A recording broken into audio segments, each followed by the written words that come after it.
말씀 보시겠습니다. 여호수아서 24장입니다. 여호수아서 24장 14절 15절 말씀입니다.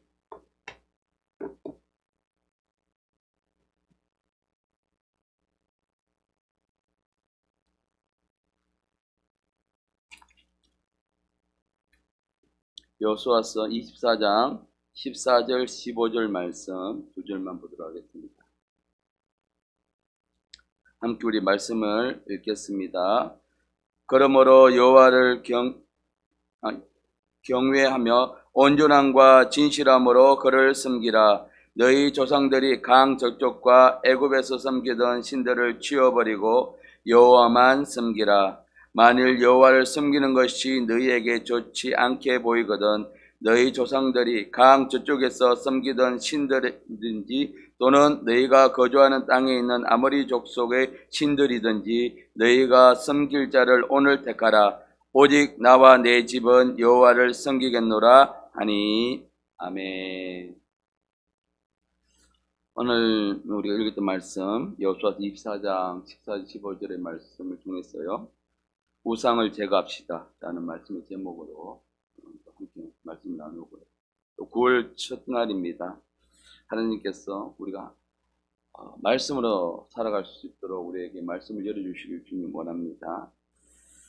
이스라엘의 분단의 원인, 이스라엘 우리가 구약을 읽으면서 구약의 전체 흐름에 들어가 있는데요. 이스라엘의 분단의 흐름 원인은 바로 솔로몬 왕의 우상 숭배였습니다. 솔로몬은 아버지 다윗이 그렇게 짓고 싶었던 하나님의 성전을 예루살렘에 건축합니다. 그리고 하나님의 은혜와 축복을 통해서 이스라엘이 가장 강력한 시기가, 가장 평화로운 태평성대를 누렸던 시기가 바로 이 솔로몬 왕이 통치하던 그 시기였습니다. 그런데 이 솔로몬 왕의 잘못된 선택으로 말미암아 이스라엘이 분단이라는 아픔을 겪게 됩니다. 그는요, 말년에 주변 나라들과의 정략적인 제휴, 그렇죠? 정치적인 정략적인 호리는 관계를 맺게 되었는데, 이 정략적이라는 것은 뭔가 어떤 이유가 있어서 결혼을 한다는 것이죠. 결혼에 대해서. 그래서 그걸 통해서 아내와 첩이 천명에 이르게 됩니다. 이때 이제 솔로몬에게 시집 온 공주들이, 이웃나라 공주들이 그때 자기네들이 숨기던 가나안 땅의 신들을 가지고 돌아옵니다. 근데 분별력이 있으면 솔로몬 왕이 이 모든 것들을 제거를 했어야 되는 건데 그러지 못하고요, 오히려 자기도 하나님을 버리고 하나님을 멀리하고 그 신들을 숨기는 일을 하게 됩니다.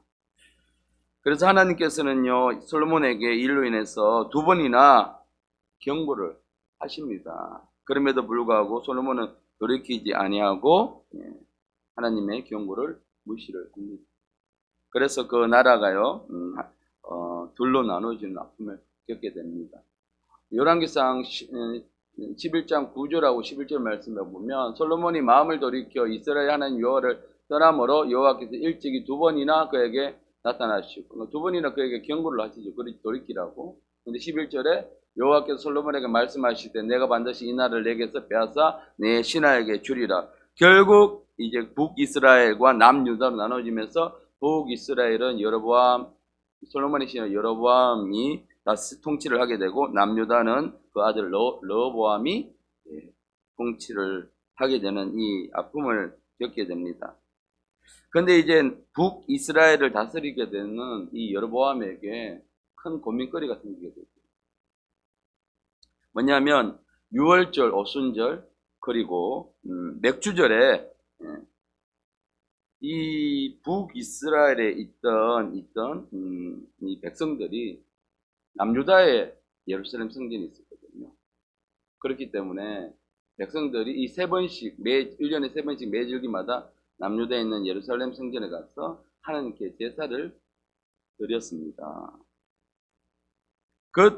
그때 이제 이 여로보암은 큰 고민에 빠지게 되죠. 많은 백성들이 예루살렘에 매 1년에 3번씩 올라가면서 혹시 자기를 배신하고 남유다 왕을 섬기면 어떻게 하나라는 큰 고민에 빠지게 됩니다. 그래서 열왕기상 12장에 보면 27절, 28절에 만일 이스라엘 백성이 예루살렘에 있는 여호와의 성전에 제사를 드리고자 올라가면 이 백성의 마음이 유다 왕 된 그들의 주 르호보암에게로 돌아가서 나를 죽이고자 유다의 왕 르호보암에게로 돌아가리라 하고 이 고민이 생기게 되죠. 그리고 28절에 그래서 어떤 계책을 내냐면 이에 계획하고 두 금송아지를 만들고 무리에게 말하기를 이는 너희가 다시는 예루살렘에 올라갈 것이 없도다. 이스라엘아 이는 너희를 애굽 땅에서 인도하여 올린 너희의 신들이라 하고. 여러분 이거 어디서 많이 본 것 같지 않습니까? 예. 모세가 하나님 말씀 받고자 올라갔을 때, 계명을 받고자 올라갔을 때 이스라엘 백성들이 한 모습과 한 그리고 똑같습니다. 우상 숭배를 했던 그 모습과 똑같습니다. 그래서 하나는 베델에, 하나는 단에다가 금송아지를 만들고 제단을 만들어서 이것이 너희를 애굽에서 너희를 이끌어낸 하나님이다라고 우상 숭배를 하게 되는 것이죠. 하나님께서는 출애굽기에 보면 너 자신을 위하여 어떤 이 땅에 있는 어떤 것으로도 하늘에 있는 어떤 것으로도 만들지 말라 그래요. 그래서 하나님은 이 일로 인해서요 진노를 하게 됩니다. 끊임없이 그 이스라엘의 역사에 보면 우상 숭배의 역사가 계속 그러게 되죠. 르호보암의 왕권은요, 그 여로보암의 아들 때 이사갈 지파의 바하사의 반역으로 말미암아 또 마무리가 되게 됩니다. 그래서 역대 어떤 접근도 마찬가지고 우상 숭배를 하게 되면 그 마지막은요 결코 아름답지가 못합니다. 북이스라엘 우상 숭배는 후에요 왕을 잡은 오므리의 아들 아합 때, 그렇죠? 아합, 이세벨 이때의 최고조에 달하게 됩니다. 이세벨은 그가 시집 올 때에 우상을 하나도 아니고 두 개씩을 가지고 들어오죠. 바로 바알과 아세라를 함께 들어와서 이스라엘 백성들에게 극심한 우상 숭배에 빠지게 만들어 버립니다. 결국 끝까지 회개하지 않자 북이스라엘이 돌이키지 않습니다. 하나님께 기회를 주셔도 이때 누가 등장합니까? 엘리야를 통해서 하나님이 돌이킬 수 있도록 말씀을 주시죠. 그럼에도 불구하고 그래서 결국은 이 대제국 아수르의 멸망을 당하게 되는 것입니다. 그래서 여러분 우상 숭배는요 그때나 지금이 하나님께서 가장 싫어하는 죄입니다.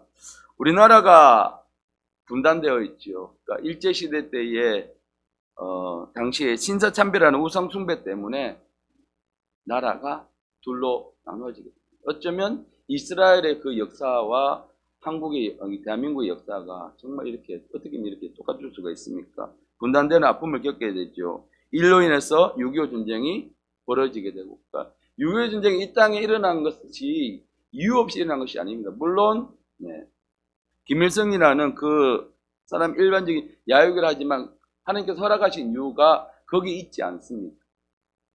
일제 우리가 신사참배를 통해서 우상숭배의 죄를 미처 정리하지 못했기 때문에 그래서 이 수많은 사람들 각국의 수많은 젊은이들이 희생되는 이 아픔을 겪게 됩니다. 여호수아서 23장 16절 말씀에 하나님께서 여호수아를 통해 말씀을 하시죠. 만일 너희가 너희 하나님 여호와께서 너희에게 명령하신 언약을 범하고 가서 다른 신을 섬기면 그들에게 절하면 여호와의 진노가 너희에게 미치리니 너희에게 주신 아름다운 땅에서 너희가 속히 멸망하리라. 분명하게 하나님께서는 여호수아를 통해서 이스라엘 백성들에게 말씀을 주십니다. 경고를 주십니다. 너희가 다른 신을 섬기게 되면 내가 허락한 이 아름다운 땅에서 너희가 멸망을 당할 것이다. 그럼에도 불구하고 여전히 이스라엘 백성은 이 하나님의 경고를 번번이 무시하게 됩니다. 우리가 신세삼배라는 우상숭배의 죄에서 이스라엘처럼 멸망할 수밖에 없었지만 한국교회의 회개의 기도를 통해서요 지금까지 대한민국을 지켜주시고 이제는 전쟁의 표에서 세계 7위라는 군사력, 경제력, 실현하는 선진국으로 이 대한민국을 세워주시고, 또한 하나님께서 이스라엘의 회복을 위해서 이 나라 대한민국을 사용하고 계십니다. 이 작은 나라를 선택하셨습니다. 이것은 바로 한국교회의 회개로부터 시작된 것입니다. 그래서 일찍부터 계속해서 한국교회에서 이 신사참배에 대한 회개 운동이 있었지만 한국교회가 하나가 되지 못한 상태에서 그 아픔을 제대로 회개하지 못하고 그 부끄러움을 제대로 회개하지 못하였습니다. 그런데 불과 몇 년 전에 이 부분에 대해서 초교파적으로 한국교회에서 결단해서 회개하는 기도가 일어나고 그 저주를 끊는 일들을 했었습니다. 그래서 하나님께서 이 날을 지금 사용하고 계신 것입니다. 물론 지금 여전히 교단과 교단이 나누어져 있고 교회 안에서 분열되어 있지만 하나님은 북한 통일을 위해서 교회가 하나 되기를 원하시고 회개와 용서가 회복되기를 원하십니다. 진정 교회가 분열되어 있던 나누어져 있던 교회가 또 한국 사회가 하나가 되면요 하나님은 반드시 이 북한 통일을 허락하십니다. 그때를 하나님은 기다리고 계시지요. 오늘 우리가 읽었던 본문으로 돌아가서 24장은요 여호수아가 하나님 앞으로 이제 죽기 전에 돌아가기 전에 하나님 품에 안기기 전에 마지막으로 이스라엘 모든 백성들을 세겜 땅에 모으게 되고 거기서 이스라엘 백성들에게 마지막 설교를 하는 부분이 24장의 말씀입니다. 여호수아는 누구입니까? 출애굽부터 시작해서 가나안 정복에 이르기까지 이스라엘 백성들을 지켜본 갈렙과 함께 유일한 사람이 바로 이 여호수아입니다. 너무나 이스라엘 백성들을 잘 알고 있는 사람이 바로 이 여호수아인 것입니다. 그래서 지금 이 백성은요 출애굽한 1세대가 아니고 1세대는 이미 하나님 앞에 40년의 그 동안에 모두 죽고 그 다음 세대 2세대가 태어나기 때문에 그들이 하나님에 대해서 어떤 태도를 취하고 있는지 그는 여호수아는 너무나 잘 알고 있었습니다. 그래서 그 백성들에게 하나님의 말씀을 통해서 강력하게 경고를 하고 있습니다. 마지막 설교에서 하나님을 섬기는 모습에 대해서요 14절에서 먼저 이렇게 이야기를 하고 있습니다. 14절 우리가 말씀 보시면 그러므로 이제는 여호와를 경외하며 여호와를 먼저 경외하라고 합니다. 경외하다는 무엇이 우리가 이 경외하는 단어를 많이 말씀 속에서 접할 수가 있고 또 선포되고 있는데요. 이 경외하는 것은 두려워하면서 공경하다, 존경하다는 의미가 담겨 있습니다.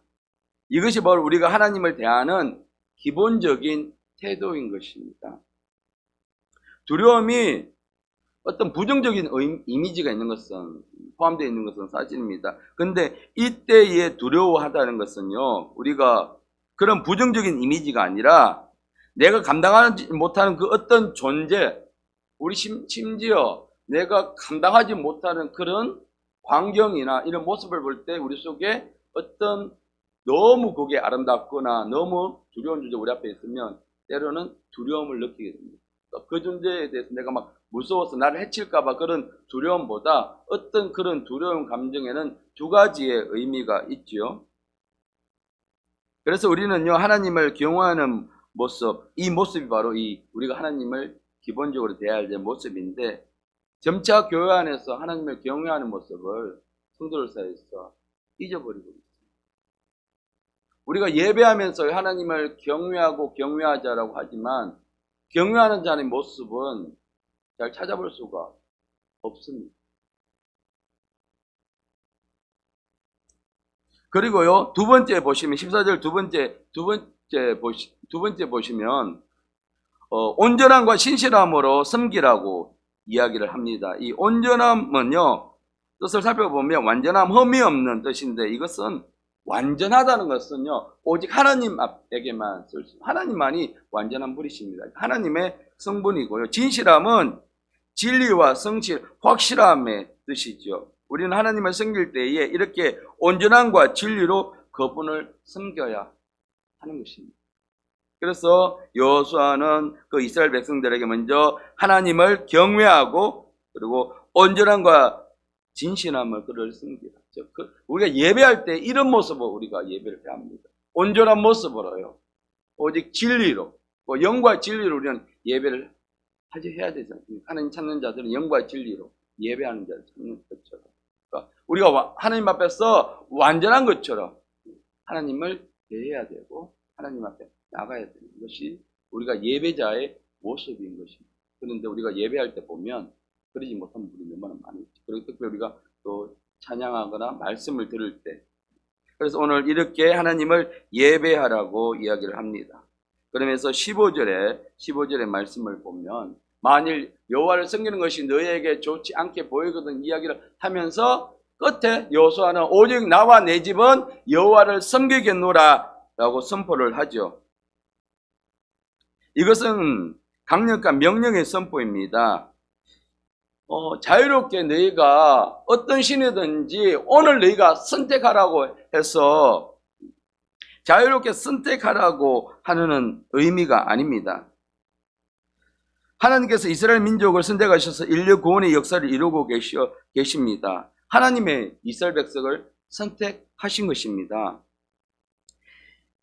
그럼에도 여호와는요, 너희가 섬길 자를 택하라라고 오늘 이야기를 하고 있으며, 오늘, 너희가 섬길 자는 오늘 택하라. 처음부터 이 선택은요, 불가능한 것이죠. 어떻게 우리가 하나님을 선택하거나 아니면 다른 신을 선택하거나 선택할 수 있습니까? 이 선택은 아예 처음부터 불가능한 것입니다. 그러니까 선택의 문제가 아니라 그것은 바로 순종의 문제입니다. 그래서 보면 끝에 여호수아는요, 나와 내 집은 여호와를 선택하노라고 하지 않고 여호와를 섬기겠노라. 섬김의 문제는요, 바로 순종의 문제인 것이지, 내가 오늘 기분에 따라서 예배를 드리고 오늘 어떤 일이 있으니까 예배를 안 드리고 이것이 우리가 예배를 선택하는데, 사실은 이건 선택의 문제가 아닙니다. 우리가 오늘 나와 내 집은 하나님을 섬기겠노라. 순종의 문제인 것입니다. 하나님, 그 선택에는요, 우리의 의지가 들어가죠. 선택은 누가 합니까? 오늘 너희가 선결자를 택하라고 합니다. 너희가 택하라고 이야기를 하죠. 그런데 그것은 나의 의지가 들어가게 되죠. 그런데 우리가 하나님을 선택했다가 선택하지 않았다가 그렇게 할 수 있는 분이 하나님이 아니십니다. 그런데요, 순종하라는 것은 하나님의 명령입니다. 우리는 예배를요, 명령으로 받아야 합니다. 내가 어떤 상황에 따라서 예배가 드려지고 안 드려지고. 수요일날 정말 큰 복음이 선포됐죠. 예배를 우리가 한 번 드리고 안 드리고 별 차이 있겠어 라고 생각하시는 분들이 대다수입니다. 그래서 예배를 너무 가볍게 생각하죠. 그런데 예배를 통해서 우리는 어떤 일이 우리 속에서 이루어집니까? 예수 그리스도의 신부로.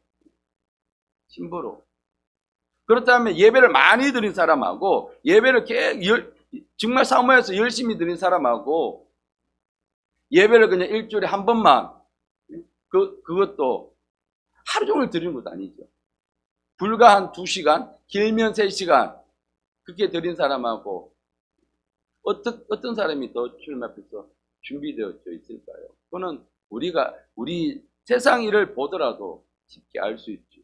어떤 사람이 어떤 일을 하는데 그 사람이 그 일을 완성하기 위해서 일주일 동안 열심히 그 일에 대해서 시간을 드립니다. 그런데 그 사람은 일주일에 한 번, 그것도 한 2-3시간? 그럼 과연 누가 그 일을 잘 감당할 수 있는 사람이 되고 준비된 사람이 되고, 이건 세상 일에도 마찬가지지만 영적인 일에도 마찬가지죠. 그래서 우리가 이 예배에 대해서는 우리의 선택의 문제가 아니라는 것입니다. 순종의 문제라는 것이죠. 14절, 15절은요, 뭐에 대한 이야기냐면 우상숭배에 대한 강력한 경고의 명령이며 오직 하나님만 섬길 것을 출애굽의 다음 세대들에게 하나님이 여호수아를 통해서 명령하고 계신 것입니다. 그래서 16절에서요, 이스라엘 백성들은 다른 신은 절대 섬기지 아니하고 오직 하나님만 섬기겠노라고 그들이 다짐을 합니다.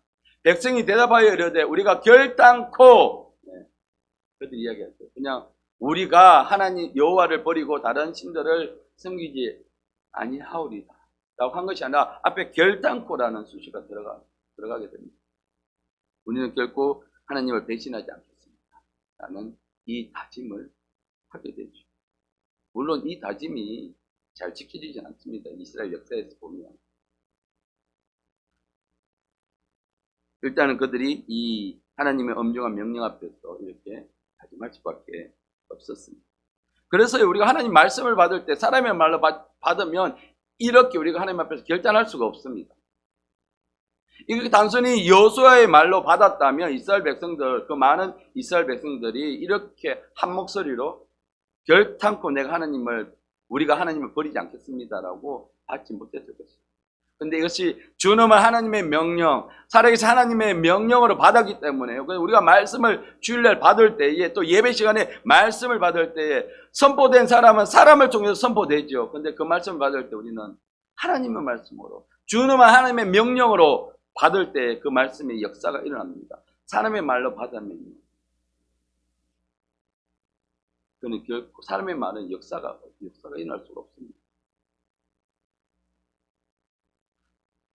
이런 대답에도 불구하고 이스라엘 백성들은 점점 하나님에게서 멀어지면서 하나님께서 행하신 일들을 알지 못하는 그 다음 세대가 됩니다. 그래서 사사기 2장 10절에 보니까 그 세대의 사람들도 다 그 조상들에게로 돌아갔고 그 후에 일어난 다른 세대는 여호와를 알지 못하며 여호와께서 이스라엘을 위하여 행하신 일조차 알지 못하였더라.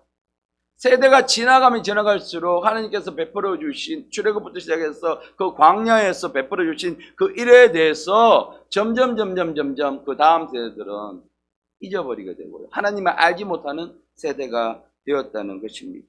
여기서 우리가 조금 더 살펴봐야 될 것은 무엇이 있습니까? 믿음의 전수가 얼마나 중요한가 알아야 합니다. 자녀들은요, 부모의 기도를 통해서, 부모의 잔소리를 통해서가 아니라 부모의 기도를 통해서 그들은 영적으로 성장합니다. 그런데 많은 부모들이 교회의 이 신앙교육, 믿음의 아버지 교육을 그냥 교회에 맡겨버립니다. 근데 성경 어디에도 교회가 그 일을 감당하라고 하는 말은 없습니다. 그러고는 가정에서는 자녀가 어떻게 하든지 너무 무관심하죠. 그러면서 이제 어디가 교육을 잘 시키나, 어떤 교회가 청년들에게, 다음 세대들에게 여러 가지 일들을 많이 하나, 이제는 그런 교회를 찾아다니죠. 그건 결코 하나님의 뜻이 아니고 하나님의 방법이 아닙니다. 그 신앙의 교육은 일주일에 한 번, 자녀들이 한 번 오죠. 뭐 좀 열심히 있는 친구들은 수요일도 오고 금요일도 오지만 대부분 일주일에 한 번 와서 어떻게 교육이 이루어집니까? 학교를 일주일에 한 번만 갑니까? 아니죠. 주 5일 이상 갑니다, 학교에. 그럼에도 불구하고 자녀들의 교육은 잘 되지 않죠. 그런데 일주일에 한 번, 또 딱 1시간도 안 되는 그 시간을 교회에 맡겨놓고, 그것도 아까워서 고3이 되면 다들 교회를 쉬라고 합니다. 고3이 지나고 나면, 그것도 학원이 바쁘면 다들 학원을 빼가요. 직분자들, 부모들이. 그래 놓고 교회에다 그 신앙교육을 맡겨놓고 그렇게 무관심해 있습니다. 그런데 유대인들은 가정에서 철저하게 신앙교육을 전수해 줍니다. 그래서 몇 세대가 지나가도 믿음의 전수는 더 철저하게 이루어지고 있습니다. 그래서 유대인 교육을 한국 부모들이 그렇게 따라하는 이유가요. 근데 핵심은 빼고요. 본질은 말씀이잖아요. 말씀은 빼고 그들의 교육 방법만 가지고 와서 무슨 하바루타다 뭐 이런 방법으로 와서 하는데요. 핵심이 빠지기 때문에 그 핵심이 빠진 상태 맨날 가르쳐 봐야 결국은 그것이 유대인 교육이 아니라 한국식 교육이 될 수밖에 없는 것입니다. 근데 우리의 모습은 한 세대만 내려가도 자녀들은 교회를 다니지 않거나 겨우 부모님 품에 있을 때 교회를 다니다가 졸업을 하게 되면요. 그마저도 신앙도 졸업을 하게 됩니다. 이것이 바로 이 한국에 있는 교회 부모들의 잘못된 신앙의 모습입니다. 우리는 이 부분에 대해서요, 하나님 앞에 회개하고 자녀를 품고 우리는 기도를 해야 합니다. 그리고요, 무엇보다도 자녀에게 신앙에 대한 다른 부분들은 자녀들과 이야기를 하면서 맞춰야 되지만 이 부분만큼 우리가 절대 부모들이 양보를 해서는 안 되는 것이지.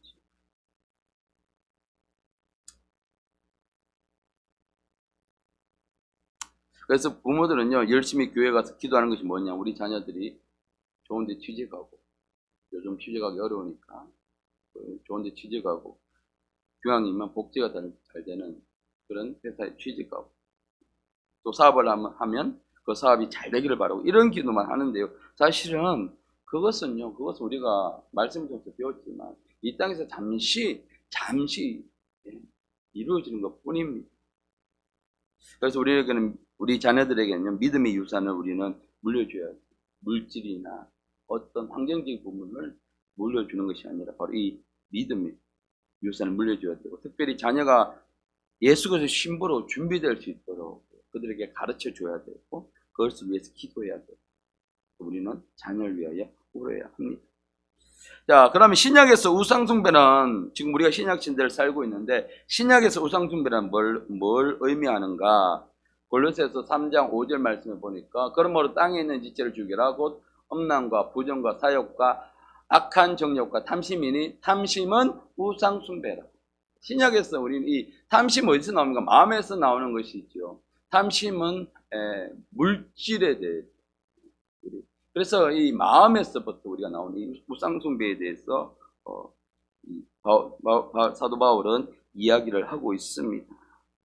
그래서 로마서 12장 2절 말씀에 너희는 이 세대를 본받지 말고, 그러니까 이 세대가 어떻게 돌아가든지 이 세대가 오직 내가 물질을 더 많이 얻기 위해, 내가 노후를 더 편안하게 보내기 위해서 그 방법을 찾고 오려는 이때 이 세대를 본받지 말고 너희는 오직 마음을 새롭게 하라. 여기서 새롭게 하는 갱신하다는 뜻을 가지고 있습니다. 그래서 변화를 받아라.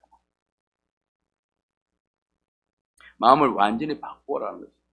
그러니까 이 세대에 우리가 믿는 크리스찬임에도 불구하고 지금 주식이 어떻고, 어느 주식이 강세가 있고, 코인이 얼마 하고, 세상 사람들이 다 거기에 지금 올인하고 있지 않습니까? 누구는 그래서 대박을 쳤더라. 나도 그럼 거기에 발을 좀 담그면 노후가 좀 편안해지지 않을까? 그런데 우리는요, 이 세대를 하나님 분명히 말씀하시죠. 이 세대를 본받지 말라. 이 세대는 악한 원수가 임금 노릇하는 이 세대입니다. 그들이 쫓아가는 것은 나를 위해서 좀 더 편안한 세상을 만들자. 이것이 이 세대가 쫓아가는 방향성이죠. 근데 그것을 본받아가게 되면 어떤 일이에요? 사망이고 죽음이고 멸망이라는 것이죠. 그래서 마음을 돌이키라 이야기. 출애굽기 20장 4절에서 5절 말씀에 보면 우상 숭배에 대해서 정확하게 하는 10계명 중에서 제2계명을 말씀하십니다. 너를 위하여 새긴 우상을 만들지 말고, 또 위로 하늘에 있는 것이나 아래로 땅에 있는 것이나 땅 아래 물속에 있는 어떤 형상도 만들지 말며 그것들에게 절하지 말며 그것을 섬기지 말며. 그러니까 너를 위하여 새긴 우상, 즉 우상 숭배는요, 하나님을 위한 것이 아니라 나 자신을 위한 것, 나를 위한 것, 모든 것이 다 뭐가 된다? 우상이 된다는 거예요. 우리가 어떤 대상, 사람, 물질, 신념, 가치관까지요. 뭐 물질이나 사람은 당연한 것이고, 신념, 우리들이 있는 가치관, 이까지도요, 그것에 섬기고 절하는 것이 바로 우상숭배다. 많은 사람들이 따라가는 것이 나의 신념, 나의 가치관, 이것을 따라 많은 사람들이 살아갔죠. 그래서 가치관이 분명하고 신념이 분명한 사람은 이 땅에서 성공을 해요. 그런데 우리는 이 땅에서 있는 내가 가지고 있는 신념을 따라 사는 사람들이 아니고, 내가 가지고 있는 가치관을 가지고 사는 사람들이 아니죠. 이 가치관은, 신념은 언제든지 변화될 수가 있습니다. 이 신념은 뭘 위한 것입니까? 나 자신을 위한 것이죠. 우리는 말씀을 따라 사는 사람들입니다. 그래서 그것들에게 절하며 그것을 섬기는 것이 바로 뭐다? 우상숭배다라고 분명하게 말씀하고 계십니다. 그래서 우상숭배의 정의는요, 하나님 외에 하나님보다 더 사랑하고 더 섬기는 것, 모든 것들이 다 우상숭배가 될 수 있다. 직미어 내가 생명처럼 아끼는 자녀가 우상숭배가 될 수 있다는 것이죠.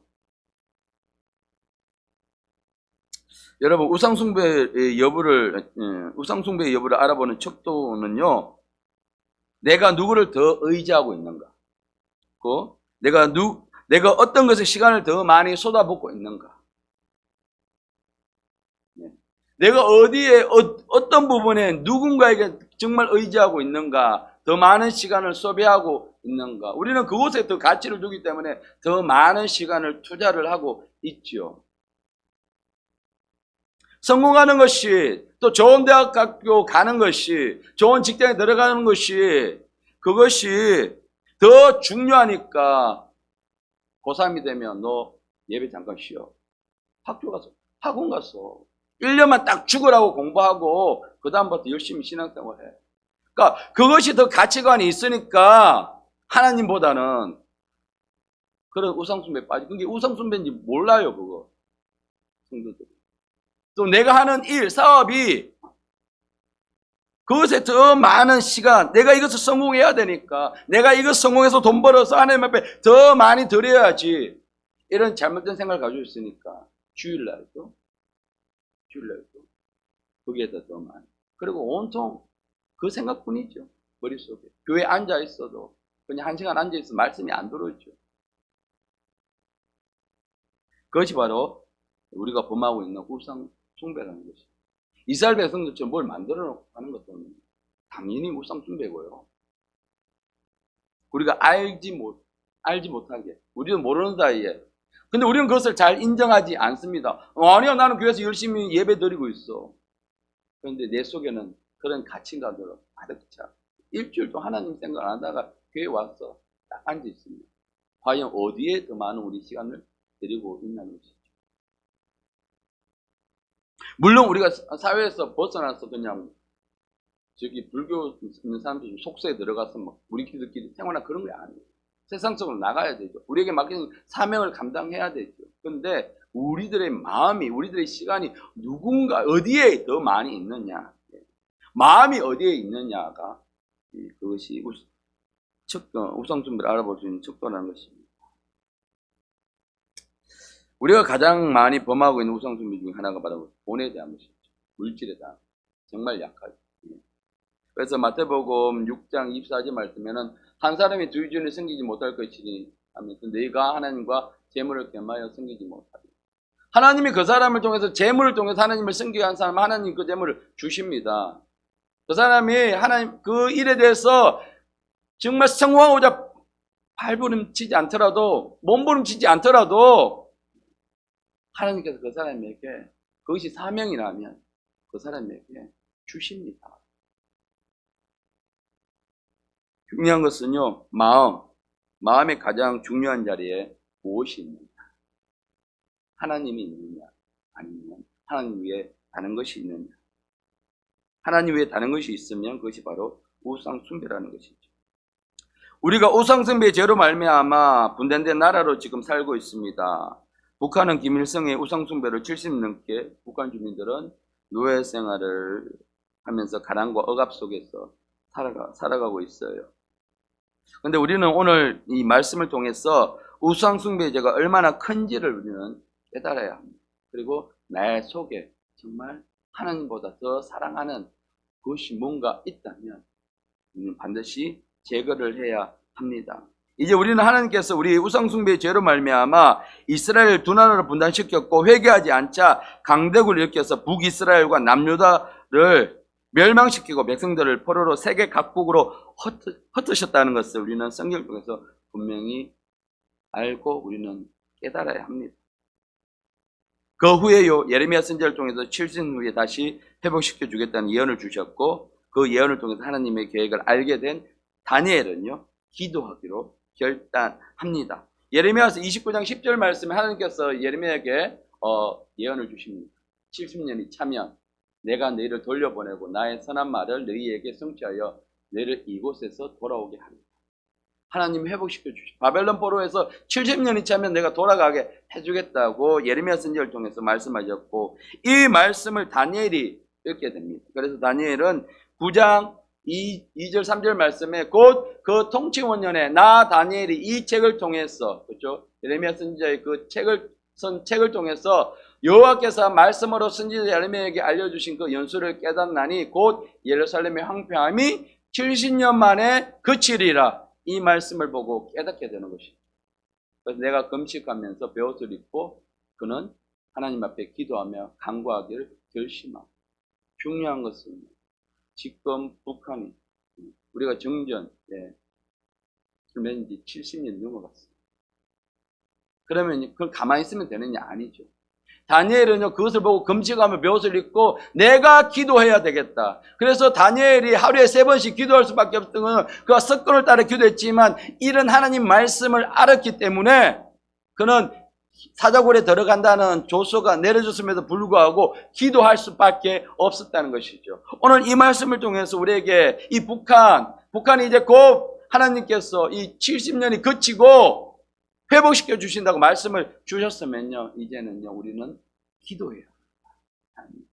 북한의 그 성도들 속히 자유롭게 해주시고, 그 태양신을 숭배하고 있는 이 김정은 정권이 속히 무너지게 해주셨다고 우리가 기도할 때 함께 이 나라를 위해서 기도해야 우리 그것에 쓰임을 받을 수가 있습니다. 자, 여러분, 오늘 제목이 우상을 제거합시다 했는데, 우상을 제거하는 방법은 간단합니다. 우리가 매일 말씀을 통해서 우리는 그 말씀을 배우고 있습니다. 가장 중요한 방법은 바로 우리 자신을 십자가에 못 박는 것입니다. 내가 살아있으면 자꾸 육신의 것을 따라갑니다.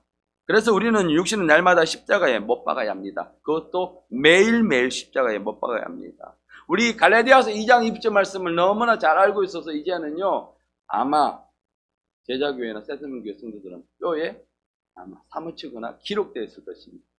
우리 함께 이 말씀 함께 읽겠습니다. 내가 그리스도와 함께 십자가에 못 박혔나니 그런즉 이제는 내가 사는 것이 아니요 오직 내 안에 그리스도께서 사시는 것이다. 이제 내가 육체 가운데 사는 것은 나를 사랑하사 나를 위하여 자기 자신을 버리신 하나님의 아들을 믿는 믿음 안에서 사는 것이라. 이 말씀을 우리는 매일매일 이제는 암송을 하기 때문에 선포를 해야 돼요. 그래 우리가 매일매일 죽을 수가 있습니다. 그런데 선포하지 않으면요 육신은요 매일매일 살아납니다. 또 갈라디아서 5장 24절 말씀에 탐심요. 그리스도 예수의 사람들은 예수의 사람이 나 수연은 육체와 함께 그 정욕과 탐심을 십자가에 못 박았느니라. 그래서 우상을 제거하는 이 탐심이 우상이라 했는데요. 이 탐심을 십자가에 못 박는 것, 이 우상을 제거하는 길은요 바로 이 탐심을 십자가에 못 박는 것입니다. 그러므로 우리 갈라디아 오늘 읽었던 본문은 그러므로 땅에 있는 지체를 죽이라. 탐심이니 탐심은 우상 숭배입니다. 그래야 우리 마음이 육신을 따라가지 않습니다. 말씀을 따라가는 사람이 됩니다. 그러므로요 또 우리가 이게 십자가에 못 박고 우리가 구할 것은 갈라디아서 5장 25절 말씀처럼 우리가 성령으로 살면 또한 성령으로 행할지 우리가 성령으로 사는 그런 삶을 살아야 합니다. 오늘 하루도요 육신은 죽고 성령 충만함을 받아서 성령으로 승리하는 하루가 되시길 예수 이름으로 축원합니다. 함께 기도하시겠습니다.